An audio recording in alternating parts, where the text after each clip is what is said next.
Assalamualaikum warahmatullahi wabarakatuh. Saya Rahma Maulida dari Fakultas Psikologi Universitas Muhammadiyah Purwokerto.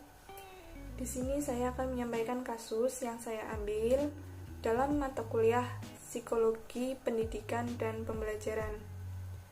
Kasus yang saya ambil adalah mengenai siswa SMA yang lebih memilih bermain game online daripada belajar. Mengapa saya mengambil kasus tersebut? Karena rata-rata anak SMA zaman sekarang itu lebih memilih gadgetnya untuk digunakan bermain game online daripada untuk belajar.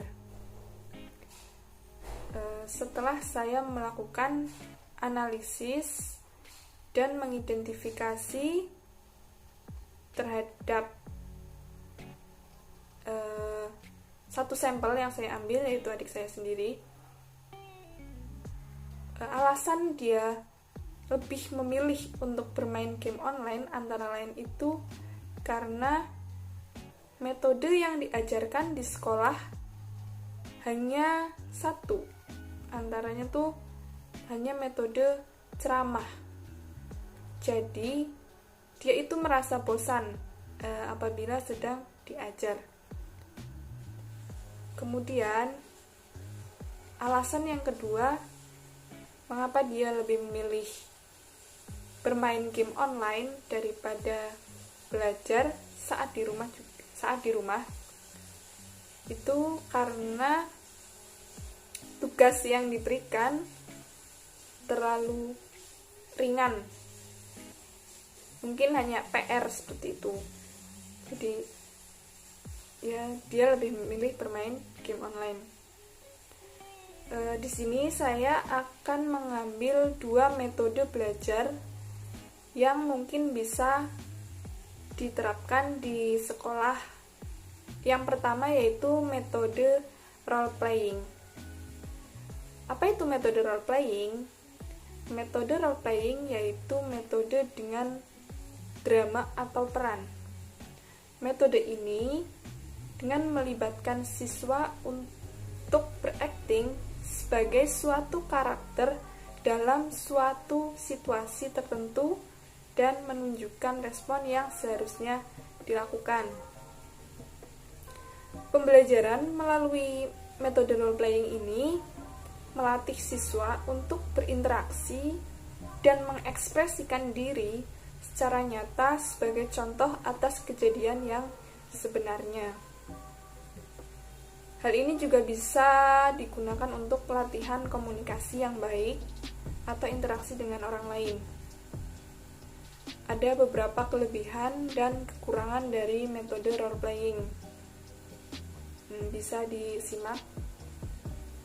Itu antara lain kelebihan dan kekurangan dari metode role playing. Kemudian yang kedua, metode yang saya ambil yaitu metode resitasi atau penugasan. Metode resitasi atau metode penugasan merupakan suatu metode dengan mengajar siswa diharuskan membuat resume tentang materi yang sudah disampaikan guru dengan menuliskannya pada sebuah lembar kertas dan menggunakan bahasa sendiri. Jadi siswa itu di rumah diberi tugas untuk meresum materi yang telah diajarkan setelah pelajaran itu, sehingga dia saat tiba di rumah tidak berpikir untuk bermain game online dulu, tapi mengerjakan resum terlebih dahulu, setelah itu baru bermain game online. Jadi waktunya tidak habis untuk bermain game online. Jadi dalam metode resitasi atau penugasan ini bisa mengurangi pikiran anak untuk mengurangi bermain gadget dan lebih greget lagi dalam belajar. Metode penugasan atau resitasi ini juga memiliki kelebihan dan kekurangan. Kelebihannya antara lain, siswa itu menjadi lebih ingat dengan materi karena setelah menuliskannya dengan resum. Yang kedua, menurut Saiful Bahri, siswa menjadi lebih berani dalam mengambil inisiatif dan mampu bertanggung jawab. Selanjutnya, kekurangan metode resitasi atau penugasan antara lain yaitu hasil resum yang dilakukan terkadang hanya mencontek pada teman dan bukan hasil pikirannya sendiri. Yang kedua, tugas bisa jadi dikerjakan oleh orang lain. Yang ketiga, susah mengevaluasi apakah siswa benar-benar memahami hasil tulisan resumnya sendiri. Mengapa saya mengambil metode role playing dan resitasi atau penugasan? Karena saya rasa metode tersebut sangat efektif karena tidak hanya satu metode yang diambil sehingga anak tidak merasa bosan. Kemudian, bagaimana cara kita menilai anak tersebut bisa menerima materi yang disampaikan, yaitu dengan cara melihat nilai ulangan hariannya secara bertahap. Misalkan pada minggu pertama setelah merubah metode belajar, kita melakukan penilaian atau evaluasi dengan ulangan harian, apakah nilainya lebih baik dari sebelumnya atau malah semakin memburuk. Kita bisa melakukan evaluasi dengan ulangan harian. Atau bisa juga dengan tes secara lisan.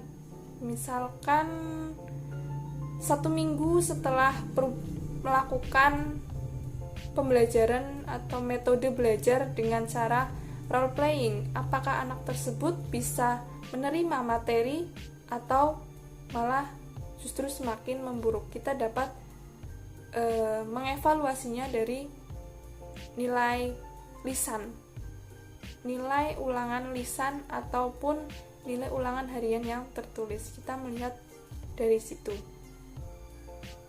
Demikian yang dapat saya sampaikan. Apabila ada kekurangan, saya mohon maaf. Terima kasih atas perhatiannya. Wassalamualaikum warahmatullahi wabarakatuh.